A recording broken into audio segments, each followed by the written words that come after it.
This is episode 238, The Natural Habitat of the 7-Year-Old.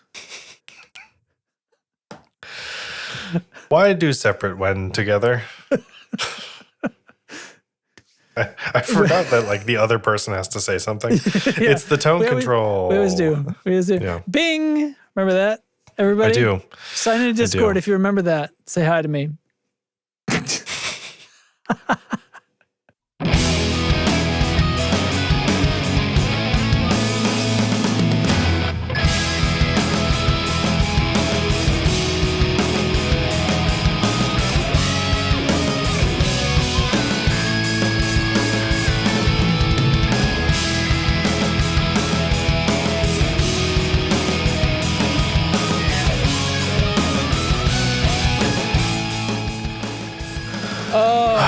Brothers and sisters and all of the everyone's, I'm a little pissed off. Should I explain? Okay. Yeah, you could do a quickie, a quick explainer. Okay. Right. So I'm a little like my day got shuffled. A bunch of things. This is one of those things. It starts off. Our story begins with my wife finished her class for this semester on Friday, and so like this week is different, and like she was home like pretty much all day. That's not a problem, but I feel like it's the first domino. Like things are a little bit different today. It's the first domino, and then I end the day. I'm fine. I've kept up. I had to run and get Aria at the end of the day and take her to a thing that I wasn't planning on, and it just, I was right up to kind of the minute here, and I didn't get any time to prep or set my shit up. So I'm like setting my shit up, and I'm like 8 minutes late now, but it's like whatever, 8 minutes late. And then I plug in all this stuff, and there's buzz on my mic. There's like 60 cycle buzz on my mic, and what the fuck? Like this is I never touch any of this stuff. And just over the weekend, I took my gear out to do an on-site recording session, which I haven't done in a long time. But I took my whole thing apart. But it's like, I've got this down to a science, you know? Like I've got my sort of loom of cables that I plug in here, take it out, and I plug in my snakes when I get there kind of thing, and then I plug it back in. I was working today. Everything was working great. There's buzz on this mic. I'm like, what the fuck? Where's this come from? And Derek's sitting here waiting for me, and I'm pulling all the cables, and I'm checking where's my bad ground, you know? And then I figure out it's when my computer, oh man, I look at my computer's power connector. Be mad, everybody.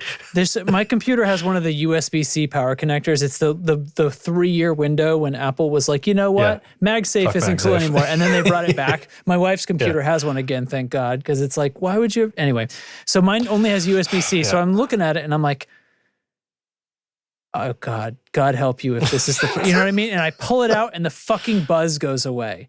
Yeah. What am I supposed to do with that? It's a laptop power supply. So then I'm like, well, this is always connected every time I use this. How can this be?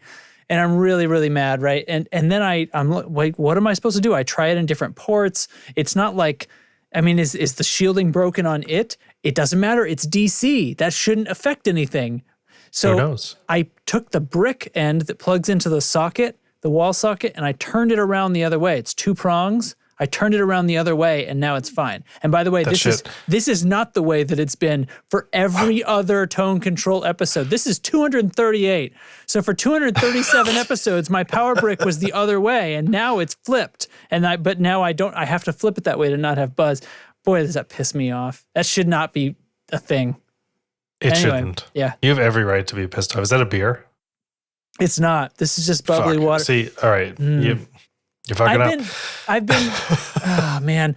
I've been drinking less often for a while, and I'm feeling better. Like I'm exercising. I'm like I'm turning 40 this year, and I was kind of like I got it. In fact, my birthday's like next fucking week.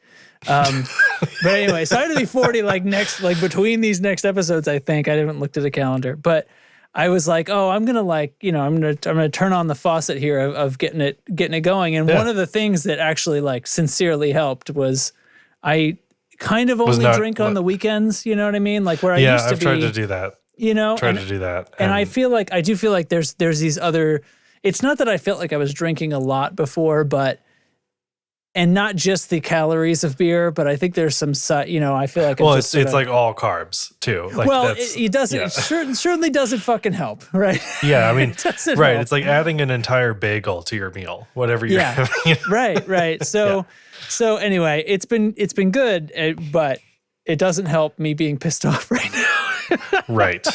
Yes. So anyway. I've been saving beers and stuff for like when I'm doing something. And yeah. D&D weekend, right? Or podcast night sometimes. I'm not tonight. I was a poor hydro homie today, so I'm rehydrating here. But stuff like that. And I just kind of not buying it, not having it in the house. But yeah, I know what you mean. Yep. There's beer that has stayed in our fridge for over 4 months. Yeah, I had some for a long time. That was just, and it's like, this is actually nice. There's just, if I ever want a beer, there it is. It's just right there. I was kind of following Beth's lead on that because she's still breastfeeding. So it was she's very decisive about when she's going to have something to drink. And it's like, we're doing this today. And I was like, all right, today's we're drinking day. It's Tuesday. We're drinking. Yep. Right. And it's just, it's not like we're drinking, I'll have a cocktail or I'll have a beer, but it's like, I'll do it when Beth does it. And then, maybe at lunch on D&D. Right. So, exactly. And it brings down your whole average too, in a sense, like, cause now, cause I always had beer. I was drinking. At this point, if I have like 2 drinks in an hour, I'm like, oh, I just had 2, you know what I mean? Yeah. Whereas it didn't used to before. So I'm like, I feel like I'm getting my money's worth now. I had one big beer, first of all, they're all 16 ounces over here. Right. But they're also pretty high ABV now. So I had one and I was like, whoa, this is how you do it. Oh, shoot. Here we are. Yeah. Oh, right. And just, I don't know. Yep. I don't know. I always had beer in the house. I was like a beer with dinner kind of person for years. Yeah. And then between that and just like trying to not snack as much, it's like, oh, guess who lost 10 pounds without really trying? Yeah. And it makes and now I'm like, well, shoot, now I feel bad about how I was before. Yeah, but at the same time, it's also like fucking enjoy yourself. It's fine. It's fine. Yeah. But I'm happy with how it's been going. So it's actually that's fine. I'm not feeling like I'm fighting anything on that front either, which is nice because I don't think I have a particularly addictive personality and stuff, so I'm sure I have an easier time of it than some people do. And sure. I feel for those people, but like, yeah, it's not. Well, it's habitual. It could be habitual either way. Yeah. Like the whole, I got to get some beer when I'm at the store this weekend. Oh, well, what if I didn't? Mm-hmm. And then I go the week without some beer in the fridge. Yeah. And it's just that like force of habit, like, I'm going to try this new beer I got with dinner this week. And that habit goes away. But anyway, I traded one vice for another. I got a tattoo. Mm-hmm. Sort of a vice. I don't know. I don't know if it's a vice, but yeah, I traded one thing for another. And now I have a very cool, I can't really realistically get this close because if I do this, it twists. I know. It's like bendy. I hope YouTube picks that as the thumbnail. I can probably tell it too. There we go. Does that kind of work? Not really. Anyway. The point is, there it is. There it is. It's on my entire inner forearm. Yeah. It's large. Went big. That's what's been going on here. Between the last 2 episodes, that's what happened. Mm-hmm. Yeah. We and those in Discord were a little bit along for the ride. Live tweeted, so to speak. Live Discorded. Yep. I was like, hey guys, I got the day off work today. I'm going to go get breakfast. Everyone's like, nice. That's cool. Way to go. Treat yourself. Yeah. And like the 45 minutes, I was like, check this out. People were like, what? So, this was like 2 weeks. No, not 2 weeks ago. What day is it? Almost. Monday? Actually, I guess you're right. Why did I just open my weather app? That was stupid. Week and a half. Yeah. So bandage is off. It's feeling good. Going back in a few weeks to continue. We're not done. More shading. Yep. Stipple shading, which will be many, many dots. Just so much jackhammered in there. Yeah. Not shaded like the edge of a pencil. Shaded like the end of a pencil. So, yeah. Anyway. Neat. What else is going on? I don't know. Man. It's weird when you come in hot and then you got to get back to real life for a second. Like you just want to stay mad about power cables. It's already helping. Because that's the thing. Like I said to Marielle, like I was like, I'm not prepared and I don't feel right. But I know it's fine. I have good news for you. You know, I'm going to settle in. This episode, I don't think you need to prepare for. Okay. The stuff that I pulled out of my ass and out of Discord earlier today, I think is great for an off the cuff conversation. And I missed Discord because I was mixing a bit. Well, I was editing drums and doing other random shit. So I've completely missed Discord. I didn't even pop in with the usual like, "Hey, podcast in a few hours, mate," because I was driving and stuff like that. So yeah. All right. All right. Yeah. Well then, what do we do? What do I usually do here? We thank the pedal genie. We thank the pedal genie. All right. Thanks to Pedal Genie for sponsoring the Tone Control. Visit pedalgenie.com and start your wish list today. Sounds still work. Oh yeah. Call it a win. All right. So what did we miss last time? I don't know. Your pedal demo. Oh yeah. I thought that was a softball, but it turns out it was. Yeah, I forgot. I was thinking I was like, wait, no, NAMM was in between episodes. Okay, no, not that. Yes. So tell me about this because I did a mix of it and it's been so long that I know it's been like a month.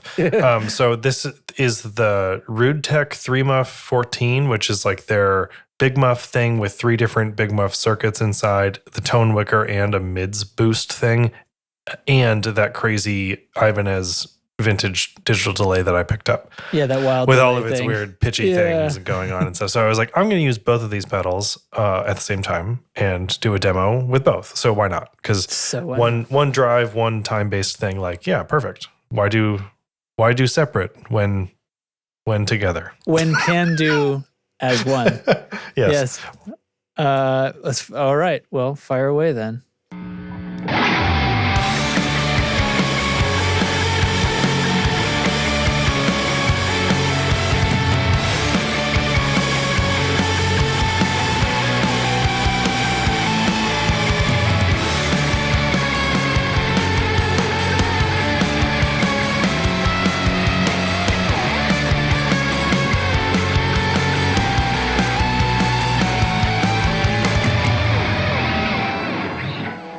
There go those repeats. There's those repeats. I needed my headphones to come up a little bit for that. You know, it's a good demo when it starts off with just a shitload of buzz noise and click through the. That was really fun to do. I hadn't fired up all my demoing stuff in a while, so it was kind of fun to get back on that. We got to chat with Pedal Genie soon, I think, to figure out how things are going with them. They've been like trying to get out from under some craziness on their end, so we'll hopefully get back on the regular pedal demo action soon. Yeah. But yeah. I don't know if you could really tell, but like some of the weird like lead bends in that were not me. Were not bends. I kind of thought there was just a lot of stuff, and some of it's a little not the sort of thing you would really play.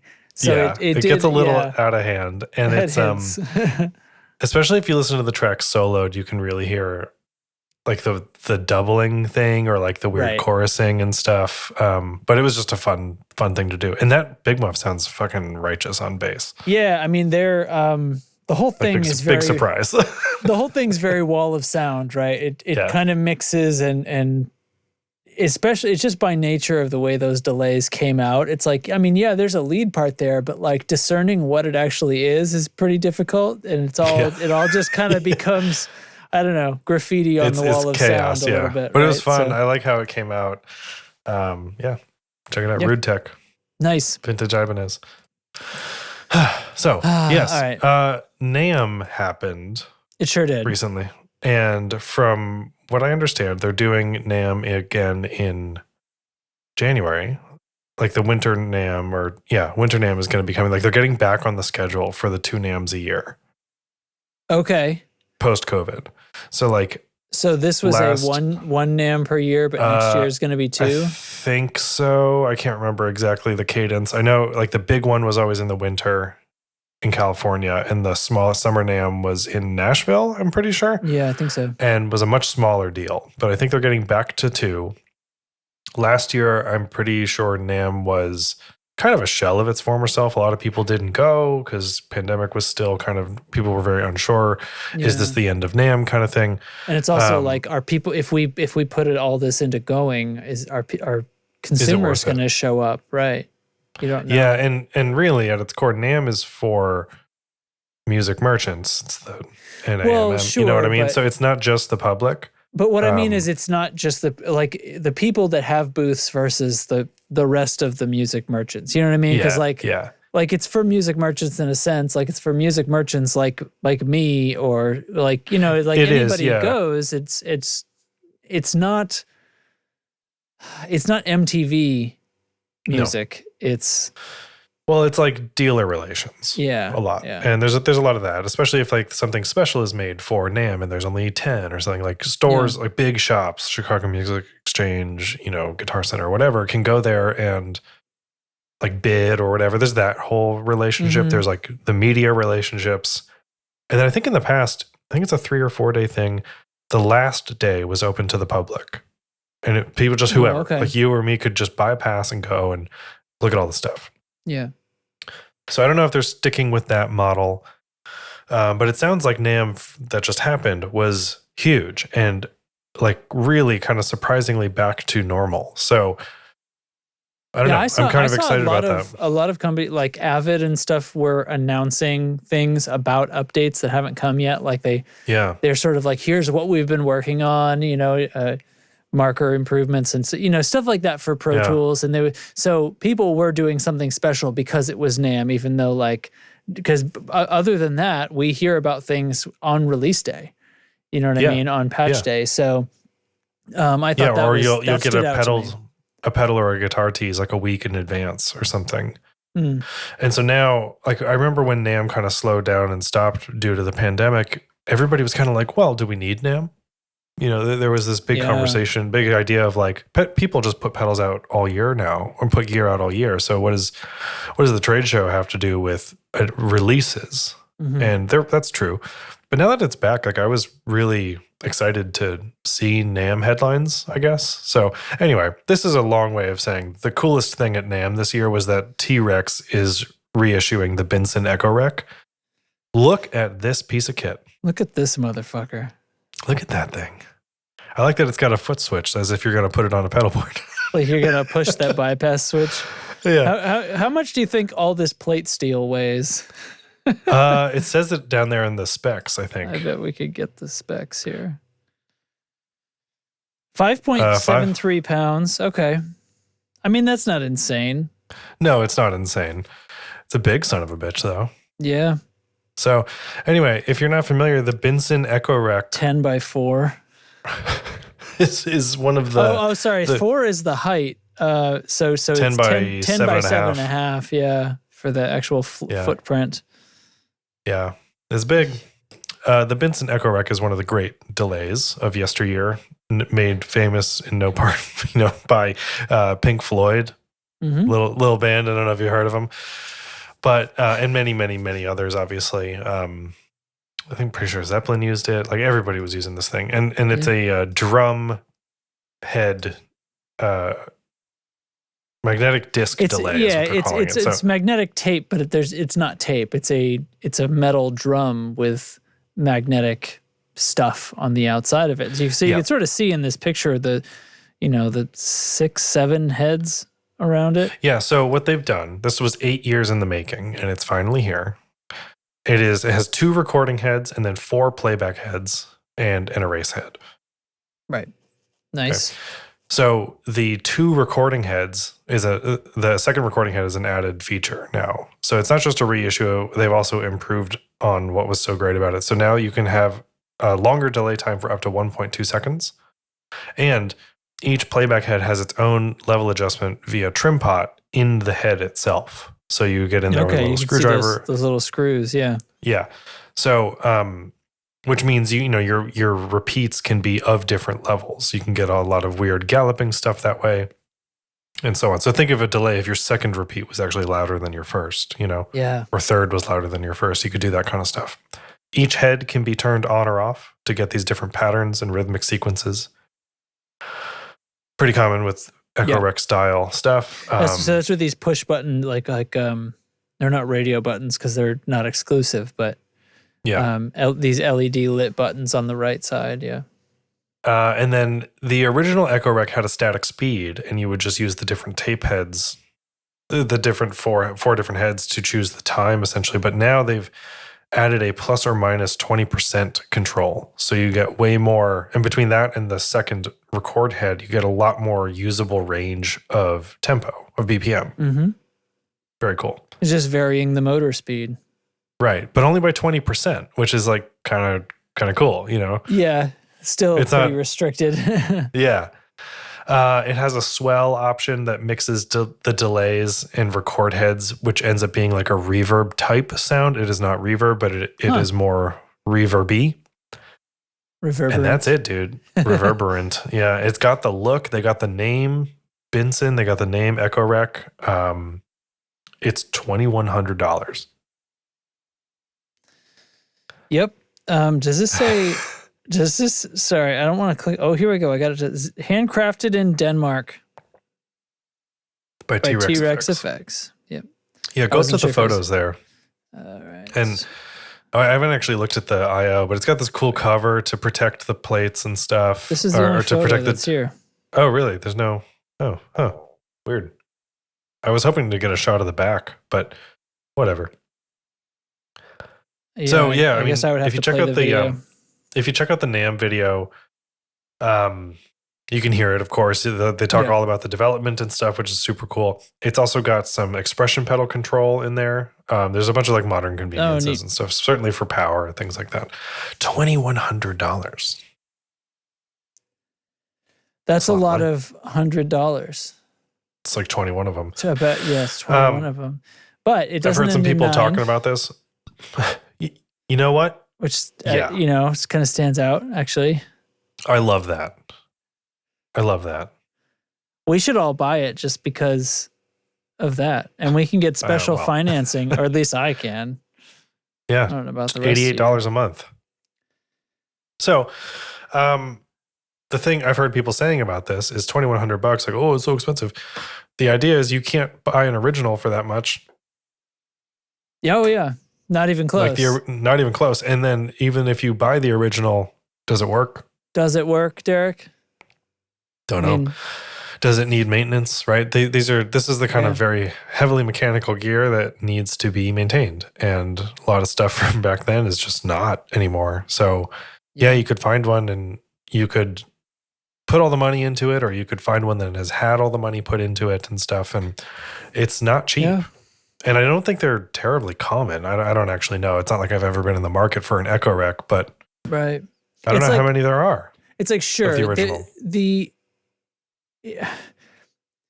Like an Eventide H9 could do this. Sure it can, but it's not going to be motorized and weigh almost 6 pounds. And and you don't have to take the cover off to adjust the level of the individual things. You could probably do it with a mouse instead on a computer. And sure, I mean, they won't need maintenance compared to this, which will eventually, you'll need to like oil the motors or whatever. And sure, it doesn't make a bunch of mechanical noise while it's turning, whereas I'm sure this does. And sure, it doesn't cost $2,100. Well, Catalan Bread still makes their Echorec pedal, right? Phrase it like a question. Pretty sure they do. Yeah, for $235, that has 12 different programs available based on the different head combinations and stuff. And it's a stop box. I remember when that came out. That's probably more restrictive than this at this point, because this has a few added features, some of which, if that's based on an original Echorec. It is. That's a good point. So. I remember when that came out, we were doing the podcast. It was early days for us, but it was a big deal because it was like this. Nobody had really talked about the Echorec in many years before that hit the market. And it was, it's a really faithful tonal recreation anyway. This is the T-Rex is a faithful mechanical and tonal recreation. Yeah, so I don't know. Tonal by virtue of the fact that they're getting the tone the same damn way. The same friggin' way, yeah. Yeah. So I don't know. I think this thing is just fucking sweet. Like, it's very cool. Does anyone need it? Absolutely not. But I'm joking around, right? I mean, yes, you can do, like, you could make this out of some kind of fancy computer system if it had enough control. Oh, yeah. But that's not why you buy this. Of course not. The old full tone tape echoes and stuff that they were doing. All, like, so cool. Just the one with a cartridge and cool factor off the charts. Practical. Sounds great. Sounds fucking great. Yeah, but I mean, if I had $2,100 to spend on guitar gear, wouldn't be this, but that's fine. Like, I'm not saying it's overpriced. I think it is expensive, but I bet it's worth it. I bet it's not overpriced. It is. I bet it's not that crazy, all things considered. As far and you wouldn't want to make a thing like this and try to make it cheap. Speaking of maintenance, you don't want the cheap version of this. You want the one that isn't going to crap out on you and isn't going to need realignment every week. Yeah. Yeah, how many miles you got on that drum? Yeah. I mean, I got nothing to add to that conversation. Yeah. That's it. You got to track your miles. I wonder if it counts. Is there an odometer in it? Dear T-Rex, is there an odometer? What's the word for odometer? Oh, Lord. Okay. So that's all. That's cool. I just saw that and I was like, this is the coolest thing from NAMM, full stop. Yep. Lots of other cool stuff. There's plenty of stuff. It's so funny how little of it is coming to my mind, though. Like, I saw headlines about things and my mind was in a million other places when NAMM was happening. Me too. Mostly like tending to this open wound on my arm and, just being I didn't have a 9-month-old the last time NAMM happened. So kind of distracted there, but. Damn.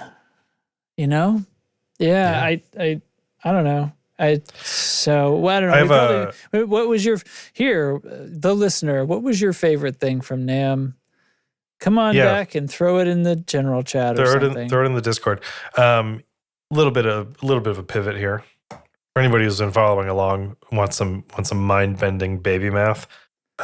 Jack just turned 40 weeks. We're not really measuring in weeks anymore, but this one's important because he's been out longer than he was in. Aha! Oh, that's funny. I never quite thought about it that way. Yeah. Okay. Yep. This is it's like the point where the fold, like, we've extended.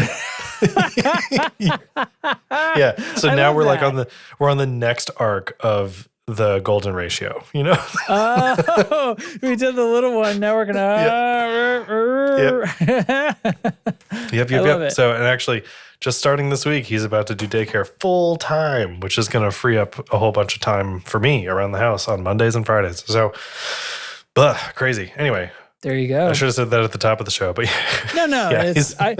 We used to pepper in our stories throughout the. Do you remember that? We used to in between. We'd be like, look at this friggin' kid. See this? Fucking A. Look at this friggin' kid. All right. Enough. I'm trying not to put him on the internet too much, but Anyway, that was a physical photograph. That's not on the internet. It was. We got it from daycare.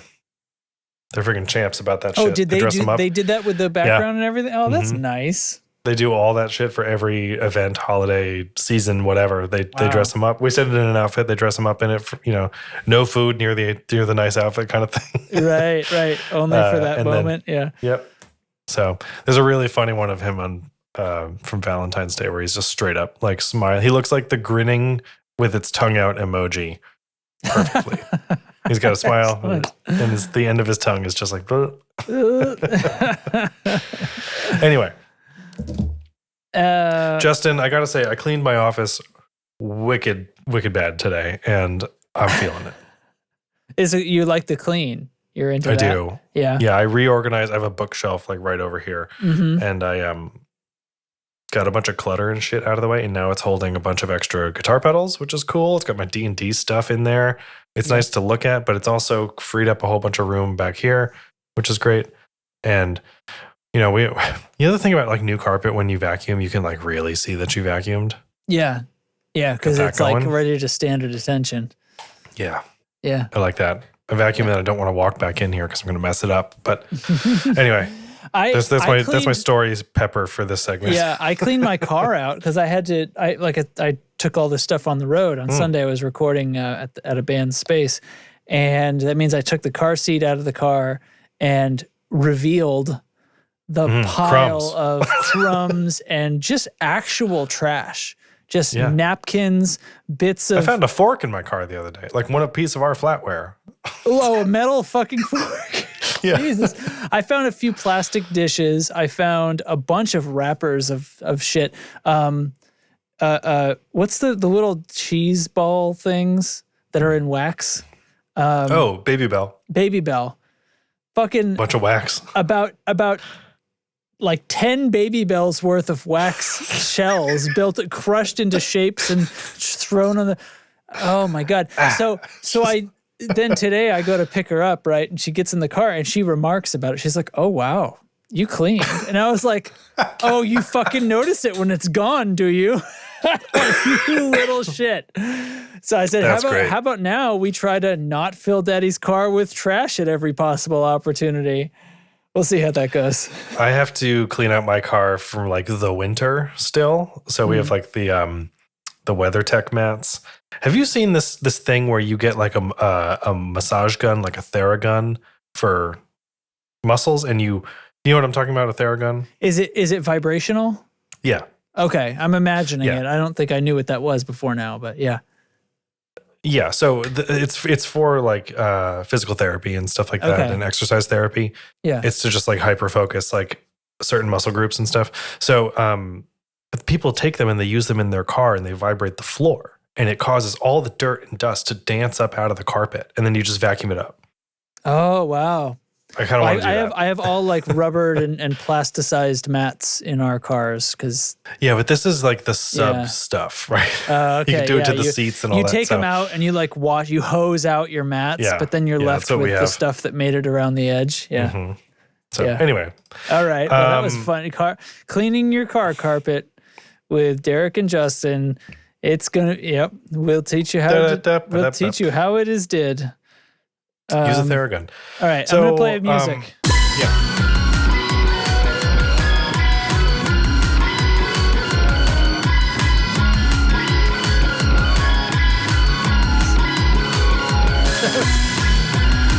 Fucking bananas. Nobody expects the Maris Enzo, but they should. So what are we on now? We got questions for the rest of the show. We're just gonna do the chits in the chats. The chits. I put the word out in Discord that it was podcast night, as you do. Yeah. I said, what should we talk about? And some people responded with a couple of things that I thought were good ideas. I think we may have talked about this before, I realized as I was adding it to the notes, but do you have any gear that has gotten away? You got the one that got away? Because I do. In the 10 years we've been doing this show, we've had to have talked about this. But. I think I feel like for sure the one thing that comes to mind is, and I'm not sure how much this counts as got away, but the Effectrode, Mr. Man there, the Effectrode, he made another pedal called SR71 was the Blackbird, which was more of it's like a 2-channel distortion thing, and it's sort of it's in a little bit of a different vein than this, which is more of a kind of basic overdrive but with all the same kind of it's kind of just 2 channels and more bells and whistles, and I think that probably would have been the thing for me, but I kind of picked it up before. Get them. Oh, I'm sure. I bet you could. Whoa. I just mean like I'm not going to go out and buy that at this point. Where if I was going to spend a lot of money on something now, it would be probably on an HX Stomp or something. Yeah, so you can get one for $529. Yeah, yeah. Or you can get one fitted with NOS Brimar tubes. I don't know what that is. No. $949. Whoa.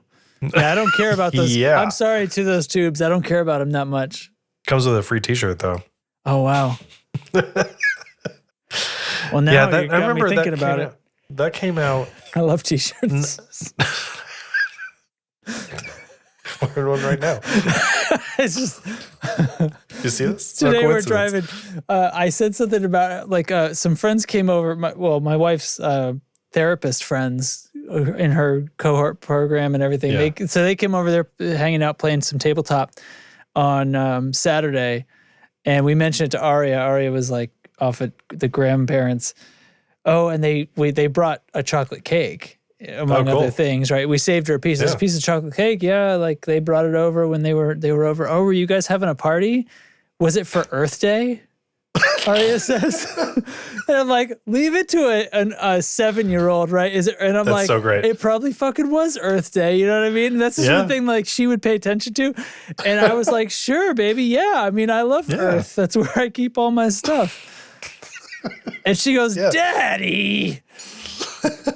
No, she says father. She starts calling me father now. When she's upset with me, father. So with this tattoo, people keep asking me if I'm going to get color. The answer is no. But in researching like what I wanted and looking up designs, there's a lot of solar system stuff. This is a solar system, by the way, if I haven't said that. Somebody posted on Reddit Pluto, or somewhere. by the way. With Pluto, because never forget. Somebody posted, here's my solar system tattoo with all the planets I visited in color.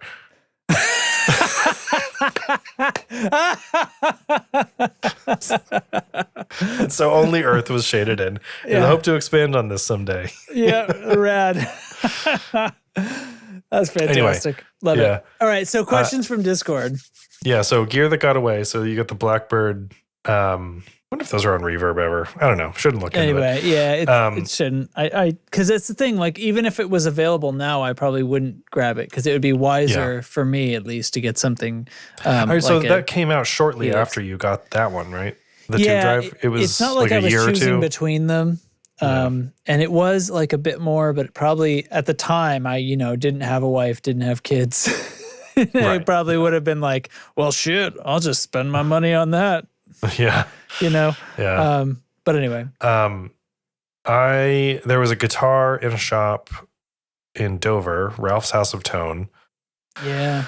It was a Strat, a 40th anniversary Strat Fender that was caught in a house fire. And it was... I remember that guitar. Yeah. Yeah. See? Yeah. It's fucking see? I know what this story is about now. Yeah. So, funny enough, like a month or so prior, I saw that guitar on Craigslist, and it was, in bad shape, obviously, because it was completely scorched and stuff. And the guy wanted money for it, I think, knowing like it would be salvageable, but I didn't have the money to spend at the time. Yeah. And then, a month or 2 months goes by, and it shows up at Ralph's, where he did a lot of guitar repair, he still does at his shop, and had done all the work he could to it to get it back in fighting shape, and new pickups, but the same pick guard, which was all like melty and warped and stuff. And it was a 3-tone sunburst, and it had been burnt, so it was like pre-relic days. Like relicing was just sort of coming on the scene as like, is that cool or not? We don't know. Yeah. And this was like, this is the coolest relic story ever. Jeans, so yeah. It was the coolest looking relic job ever because it was like literally on fire. So it looked awesome. It sounded awesome. He had put some just like, he got a loaded, or not a loaded pickguard because he used the original, but some Duncan pickups, I think. Yeah. And I think he refretted it or something like that because some of the frets popped out. And polished it up, cleaned it up, and that thing was a friggin' smoke show. No pun intended. You know what? Fuck it. Fuck it, pun intended. And I had like just bought a guitar at the time that it had come up for sale, and it was a little more than what I had just spent. And I was like, fuck. Right. I was, just freshly out of college and stuff. So not disposable income mode yet. Got away. Mm-hmm. So, Yeah. I have an ongoing search on Reverb for all the guitars. Keywords. Yeah. Fender 40th anniversary Strat, Ralph's shop, like all this stuff. So like if it comes up, I'm going to be like, it's time. It has to happen. Yeah. So unlikely. I've thought about asking Ralph where it ended up, but this was so more long than ago. 10 years ago. Yeah. He'd be able to point you in a cardinal direction. Yeah, it was a very long time ago. His shop moved, by the way. He's not downtown anymore. I think I knew that. I think that had happened the last time I visited. He's off like the main drag and around the corner a little bit. Yeah, right next to a really great sandwich shop. Just for what it's worth. So, good real estate. Yeah. Anyway, next question was more of a discussion point from Eric. He says, wants us to talk about moments in our music or guitar journey that have shooketh you, right? That have left you shaken. Anything that's possibly made you think about quitting. I already quit. So, well, you know what I mean? Like the not just quitting guitar, but like quitting this space and getting like so fed up with it or something like that, or whatever it may be, where you're just sort of, you know what I mean? Sort of down on all of it. And here, let me just grab what he said. Maybe not contemplated quitting, but maybe we've all reached that point more than once, where it's like, maybe I'm done. Gosh, I think I've found a place and a way to be with music and other things. Like it's the funny balance of I used to do music for fun exclusively, and now I pretty much almost exclusively do music when it's for work. Yeah. And it actually flips, and it kind of, I don't know if this is probably going in a different direction than what this question is really about, but the thing, like I like my life and everything, but the thing that is sometimes a little bit disappointing is that I don't often have the energy to do something that's music that's just for fun anymore. Like if it doesn't come together pretty quickly, it's sort of like, songs that Marielle and I sing or something, so we'll still like do stuff with my folks sometimes, and we have some other friends that we got together at my parents' house, and sort of the six of us, and we were all just like playing songs and stuff and things we knew, and that's easy and fun, cool, and that was cool. But I have very little energy for that now because it starts to feel a little like work. So I don't know, maybe my whole career path is what shook me.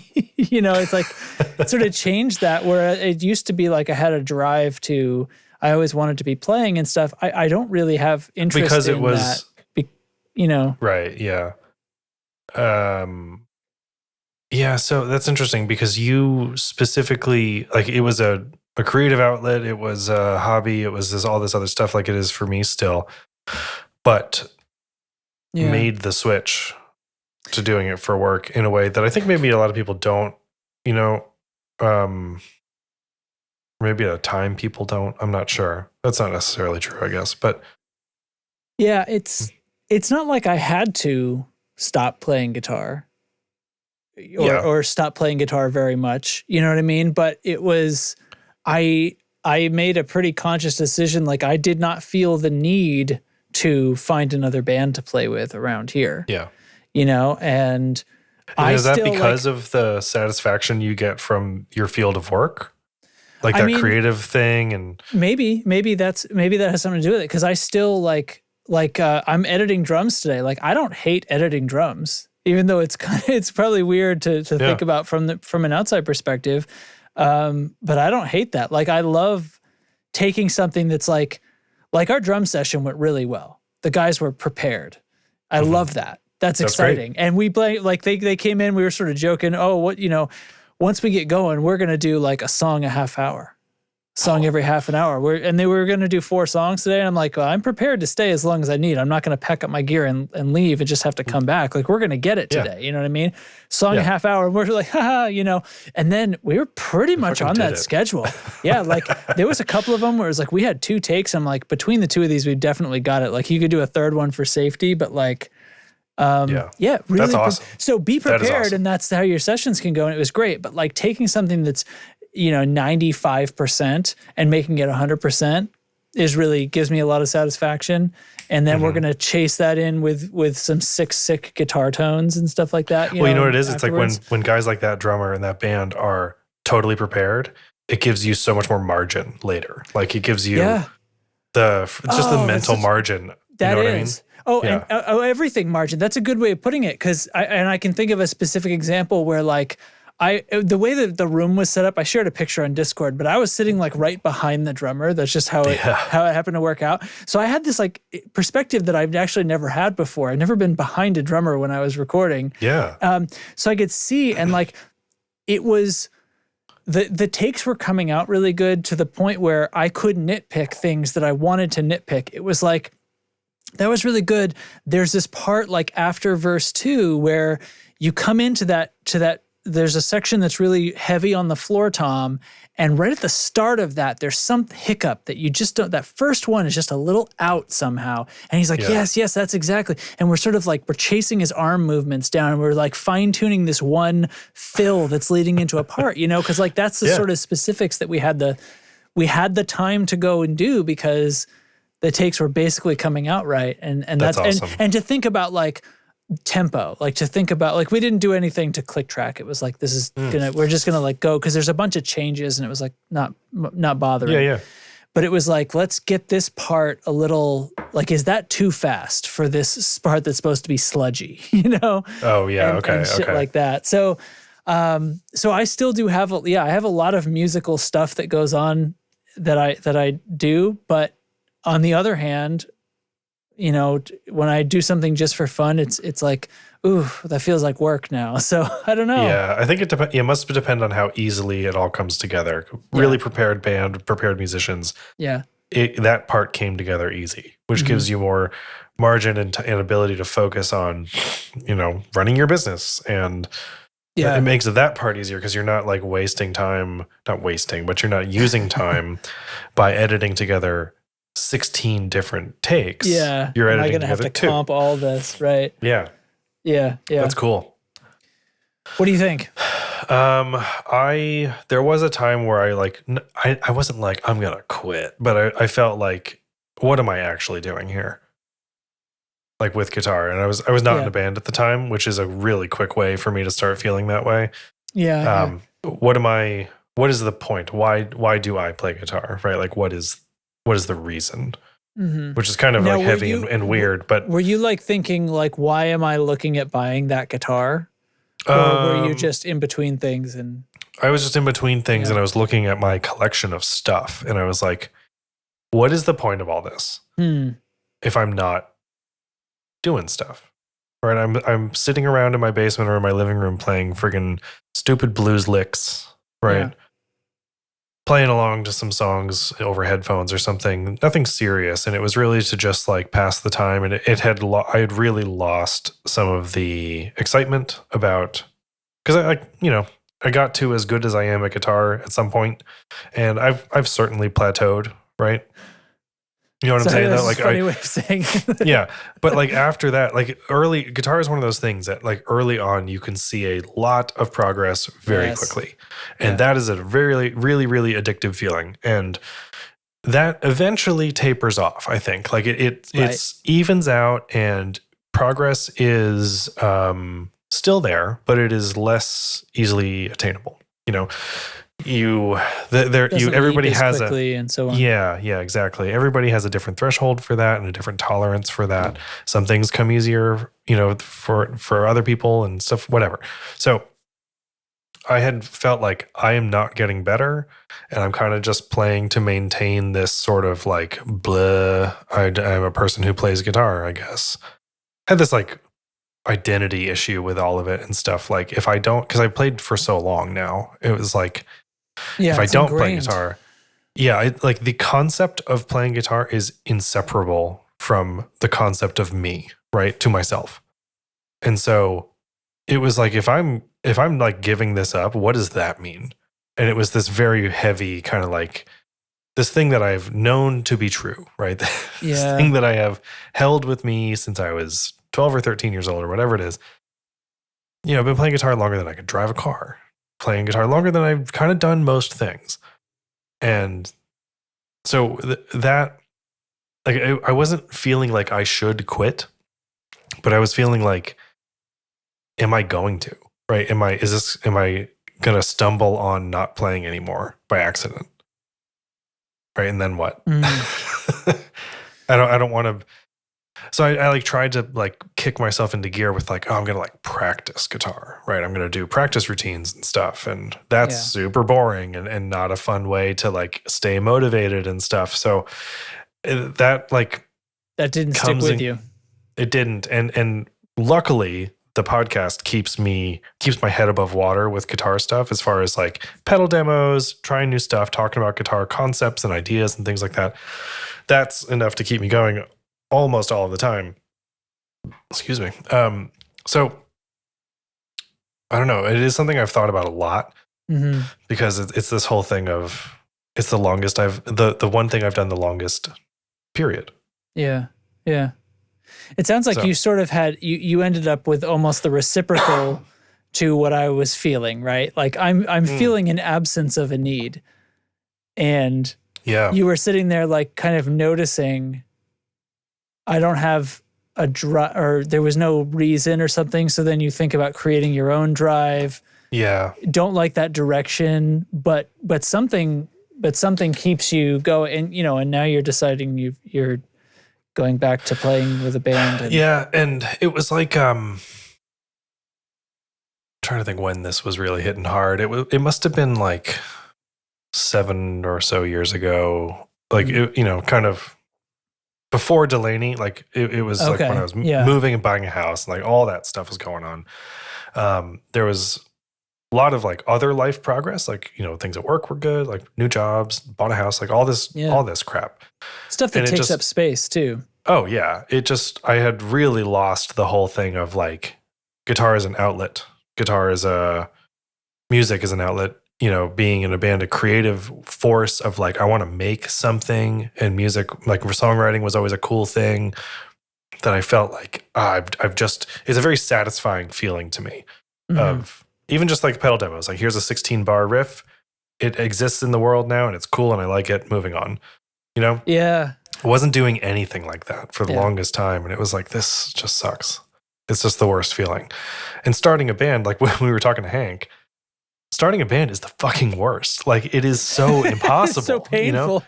It is impossible. And I really did not want to be in a band that was like, it's this person's band and everyone else just plays the music kind of thing. And that's eventually that I turned around on that a little bit, because I wanted the ease of that afforded, but that's a different story. But Delaney ended up being way more collaborative than I thought it would be, which is cool. But it still ends that you get into all like the stupid band admin that breaks it all down. And so all the stuff that isn't just playing in a band.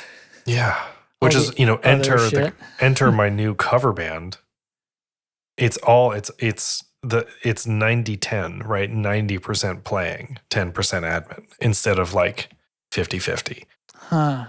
Yeah, that's funny. Like, I wonder, I almost would have guessed the other way around. Because the way here's how I was thinking about it is, because you're not, you're learning cover music, right? So you're kind of, as far as creative input is concerned, it's not there, or there's a different. It's a different thing, and I look at it more like skill improvement now. It's like I'm running laps. I'm doing these warm ups, and I'm studying the things, the greats, so to speak, like the things that other people have done to get and I feel a change in my playing, that like my chops are back. Here they are. Yeah. I found them, and I can make that leap, or I can make that run, and I'm confident that I can do it. But a year ago, no way.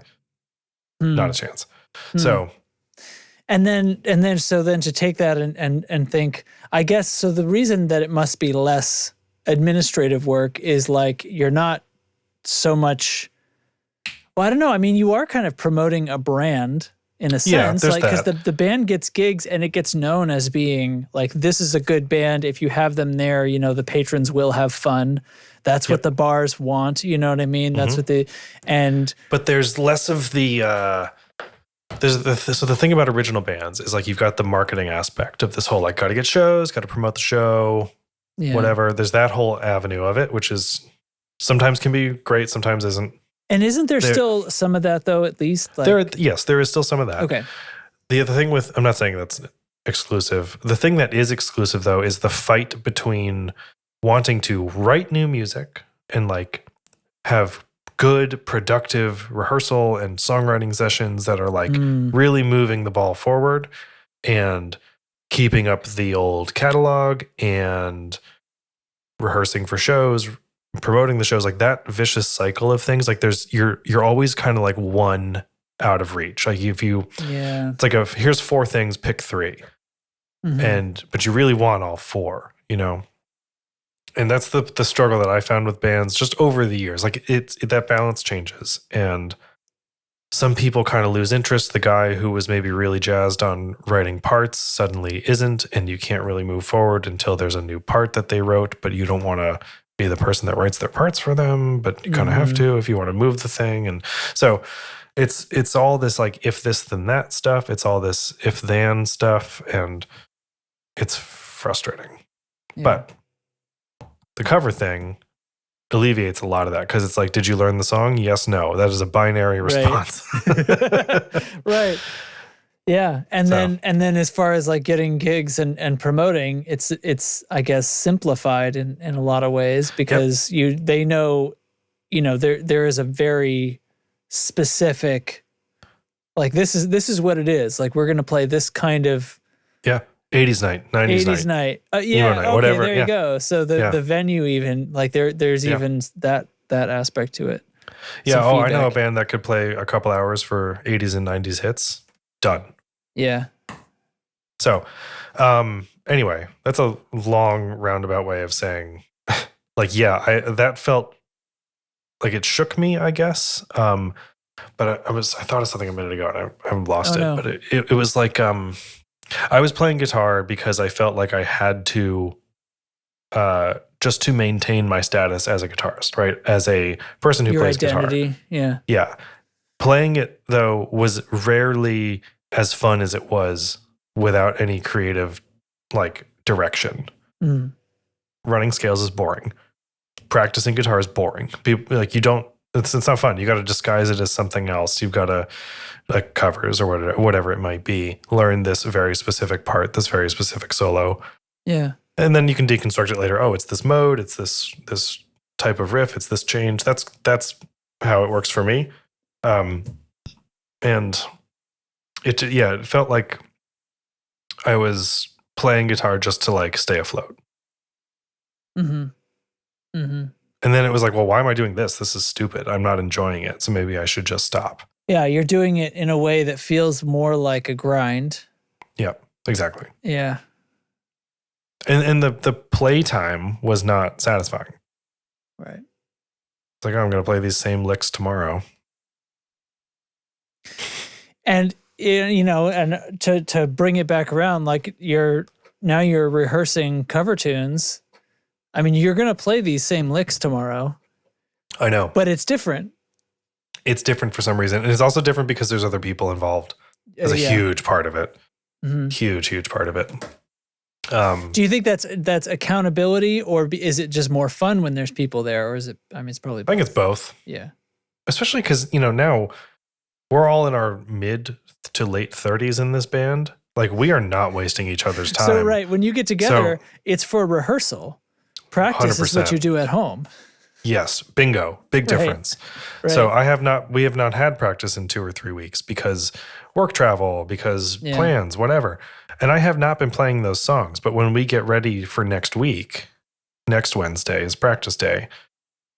Yeah, I'm going to spend the weekend and Monday, Tuesday kind of running the catalog and just like shaking that off. And I'm going to be like, this is such a great part. Yeah, this is a great part. Oh, I love playing this part. Yeah. So. Yeah. Show May 20th, Salem, Mass. We're playing at a sushi bar. That kicks ass. Yep. Kind of a dive, but it's cool. Like, you know, like drink tickets. Are they going to give you roll tickets? We get a sushi ticket. Yeah. Awesome. Yeah, we played there in Delaney, actually. We'll play for sushi. I'll fucking play for sushi, dude. Shit. Sushi's not cheap, man. I'll play for sushi. Oh, yeah. Love that. So love that. Yeah. Anyway, that was kind of a long thing. And then we were at time, but I was just sort of. Do you want to save this? We don't have time. I don't even know where to start. So that if that gives you a clue, we'll save it. We kind of got into it. We did. Yeah. We got into it a little bit here, and I think I'll just like teaser for next time. I was thinking this actually spun out of a conversation at work. I work in higher education, so a lot of our staff used to be teachers. They used to be like classroom teachers. Yeah. And a teaching philosophy is something that a lot of these people have as a living document that they reference and they update as they go. What is your teaching philosophy is something that I've been asked a lot.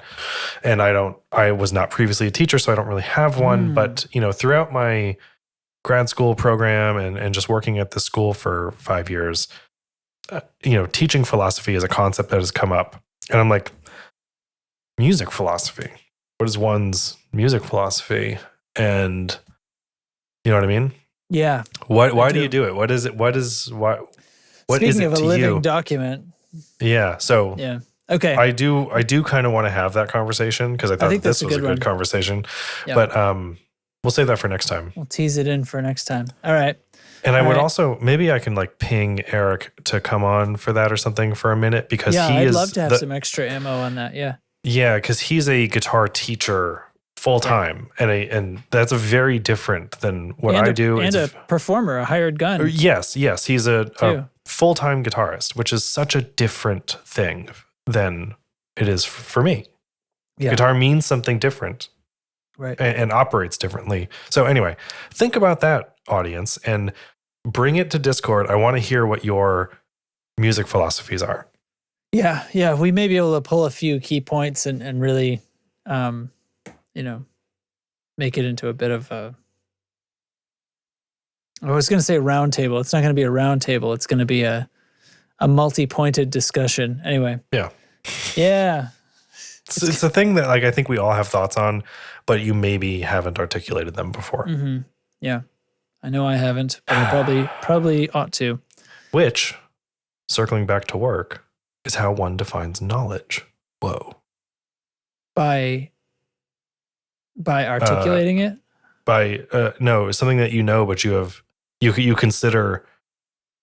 What is the definition? I don't have it handy. I literally wrote this down the other day. The difference between data, information, and knowledge. And that's a big part of what I do for work. So data is facts and figures and events and things like that. Information is data that makes a difference. So once you've imparted meaning to it, it is information. And then knowledge is stuff that maybe has never been articulated before, but could be accessed through smart questioning when asking experts. So it's something that's in there already. Something that, we were saying recently, the thing that, what was it? You're paying a mastering engineer or something. We were talking oh yeah. You're paying for that guy's 30 years of experience. Right. And even if his decision is to not change anything. Yes. My advice is no changes. And it's well, I'm glad that your expertise hit this. It is better. It's like to think that the song, even though it wasn't changed, is better. Unchanged, yeah. Is better for having gone through the process of being evaluated and not changed, right? So it's it's not changed, but it's better. How can those both be true? Right. Because and that is something that has to be better for there to have been value there, right? Well, I guess what I'm arguing, what I actually think in my head is no, there doesn't have to. It doesn't have to. Well, be no, but I'm saying though, that choice comes from knowledge. Yeah. Data cannot tell you that. Information cannot tell you that. Yeah. You know what I mean? Yeah. That is strictly knowledge, and knowledge is data and information, and previous knowledge. It is all based on experience and context. So this is literally my job. So we don't need to go on, but I have a book here. I love it. If you find this remotely interesting, here's my, post-it noted, the Knowledge Manager's Handbook. Yeah, man. That seems like that's rad. That's the name I reference this 3 days a week. I'm just saying. I think the Knowledge Manager should be a character in an adventure. It's like a character that you need to find to unlock the next part of the story. I worked. That's a field, knowledge management. That's what I do. I don't have the title for it, but I did do. Yeah, I'm broader than that now, but I was on a team of knowledge management. So interesting meta shit, you know? Yeah. Yeah. What is a brain? Anyway, let's continue. Let's continue. We're going to do a thing of the week.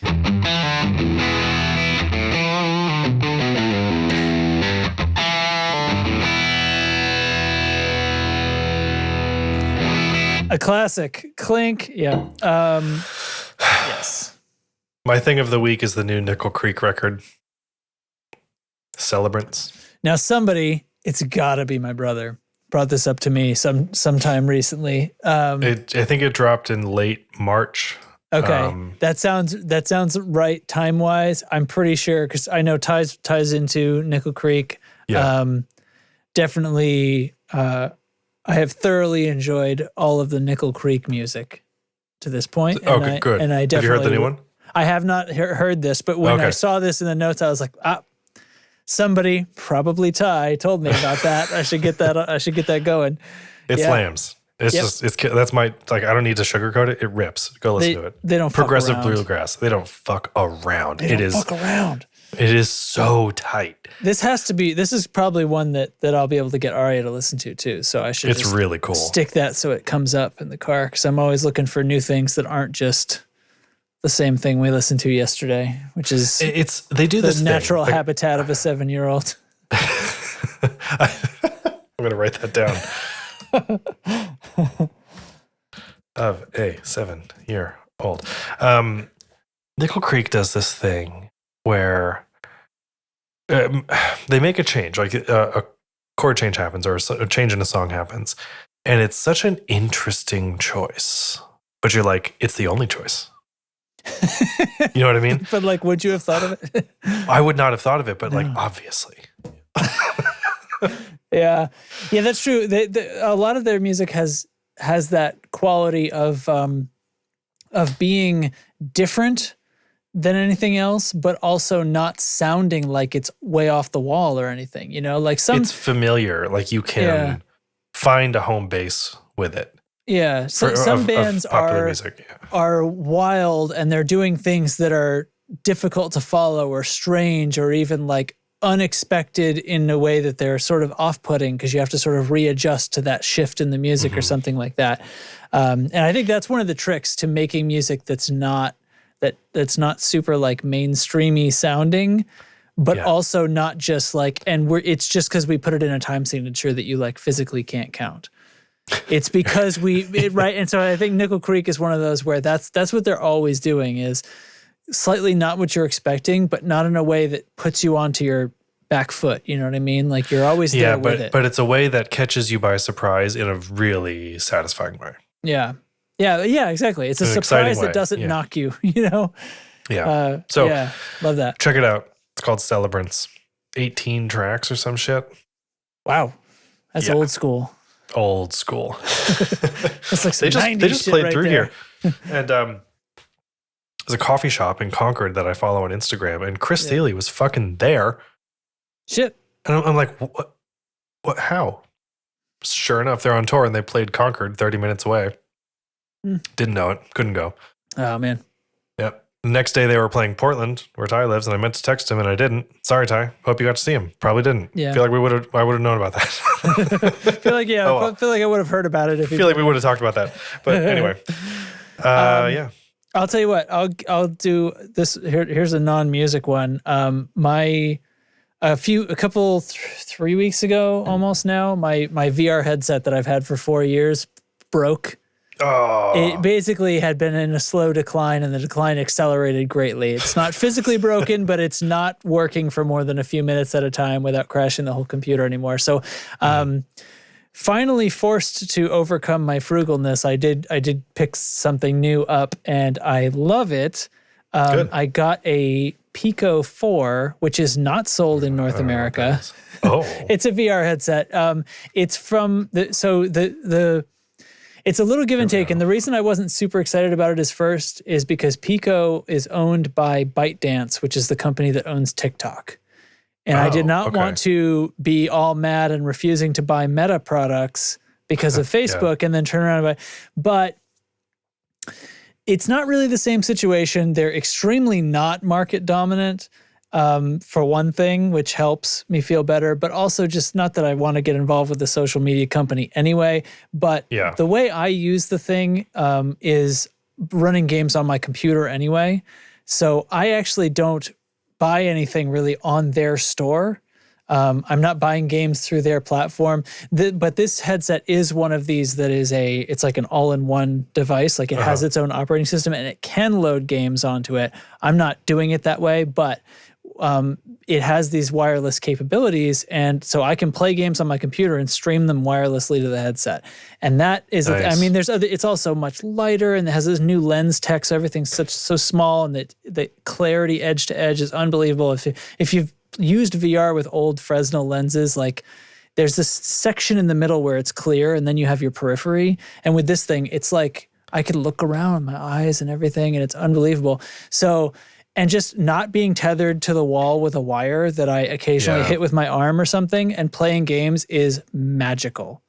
Absolutely magical. And I've been going back through like games that I've played already that I didn't realize how tethered to the real world I still was because I was just aware of this cord to make sure I didn't step on it or twist it around my neck or something.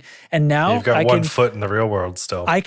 I can jump and twist and turn and do a somersault if I want to, and nothing ever pulls on my head. And it's really awesome. So anyway, not to prattle on about it, but I'm having a lot of fun with that. And it's very cool. And I got it. It's not sold in the United States, but there are people who there's actually 2 eBay sellers in New York who have bought them, and they have them new in box, and they'll ship them right out to you like practically same day. So it's not hard to get. And you just have to. I got something on eBay recently. Like, got a really good deal. Like, are people sleeping on eBay again? Because I feel like nobody's talking about eBay anymore. And I don't know. I mean, it wasn't really marked up. What I bought. Basically fair market price, you know. I don't have it on me. I bought another pocket knife. What? I know. It's fucking wicked though. And I got it from a pawn shop though. It's downstairs. I got it from a pawn shop in Kentucky, of all places. Kentucky. And sorry, every time. And there was like no activity on it because I think nobody's on eBay anymore. I don't know, man. I'll tell you, I will say this. If I was expecting people to dump eBay, I was expecting it to be the sellers because it's the fees and shit that have all gone to hell. Now, the fee structure is terrible compared to what it used to be now that they've separated from PayPal. I didn't know they did. Yeah, like they're not the same company anymore. PayPal either spun off or was bought by something else. And so even though you still use PayPal with it, it's like basically you're ending up paying like almost double in fees, which you used to, I think, as a seller.